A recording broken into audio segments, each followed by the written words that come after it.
कोरेगावची शौर्य ऐकल्यानंतर शौर्य गाथा, भीमा कोरेगावची ऐकल्यानंतर शौर्य गाथा, उंच होतो आमचा माता. डॉक्टर बाबासाहेब आंबेडकर आहे आमचा दाता. डॉक्टर बाबासाहेब आंबेडकर आहे आमचा दाता. आणि जो बाबासाहेबांना विरोध करेल त्याला घालू आम्ही लाथा. आणि मी जाता जाता कोरेगाव स्तंभाला सलाम करतो जाता जाता. आजचा दिवस आमच्यासाठी अत्यंत शौर्याचा दिवस आहे.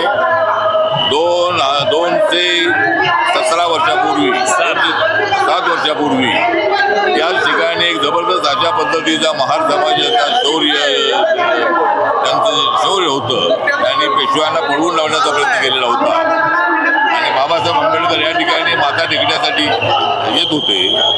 आणि लाखोच्या संख्येने प्रत्येक वर्षी आंबेडकरी जनता या ठिकाणी येते आणि भीमा कोरेगावच्या स्तंभाला सलाम करते. या ठिकाणी भीमा कोरेगावच्या स्तंभाचं जे स्मारक आहे त्याचं जे व्यापक अशा पद्धतीने स्मारक उभं राहणं आवश्यक आहे. राज्य सरकारने त्यामध्ये लक्ष घातलेलं आहे, पण अद्याप काही ते स्मारक पूर्ण होत नाही आहे.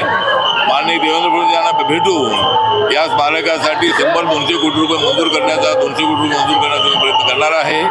आणि या ठिकाणी जी जमीन आहे ही इथं लाखोच्या संख्येने लोक येतात आणि त्यामुळं या ठिकाणी एक 100 ते 200 एकर जमीन जी आहे ती या स्मारकासाठी मिळाली पाहिजे. या दृष्टिकोनातून शासनाच्या वतीने प्रयत्न करणार आहे. मुख्यमंत्र्यांना मी बोलणार आहे.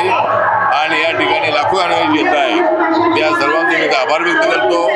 आणि बाबासाहेब आंबेडकरांचा जो पक्ष आहे रिपब्लिकन पक्ष त्याला मजबूत करण्यासाठी गावागावामध्ये पोहोचवण्यासाठी मी आणि माझे सगळे सहकारी आम्ही प्रयत्न करतो आहोत. आणि आम्ही नरेंद्र मोदीच्या नेतृत्वाखाली बाबासाहेब आंबेडकरांच्या अनेक स्मारकाची कामं पूर्ण केलेली आहेत. भारत सरकारशी बोलणार आहे आणि भारत सरकारच्या पुरातत्व खात्याकडूनही काय मदत मिळवण्याचा आम्ही प्रयत्न करणार आहोत. त्यामुळे इथलं एक स्मारक आहे ते उत्कृष्ट स्मारक व्हावं अशा पद्धतीची आमची भूमिका आहे. आणि ज्यांची जमीन आपण घेणार आहोत त्यांना त्याचा मोबदला मिळाला पाहिजे, त्यांचं पुनर्वसन झालं पाहिजे. पण लवकरात लवकर हे स्मारक जे आहे ते 2-3 वर्षामध्ये पूर्ण व्हावं अशी आमची प्रामाणिकपणे इच्छा आहे. आणि या ठिकाणी मी या भीमा कोरेगावच्या स्तंभाला या ठिकाणी सलाम करतो. जय भीम, जय भारत, जय महाराष्ट्र.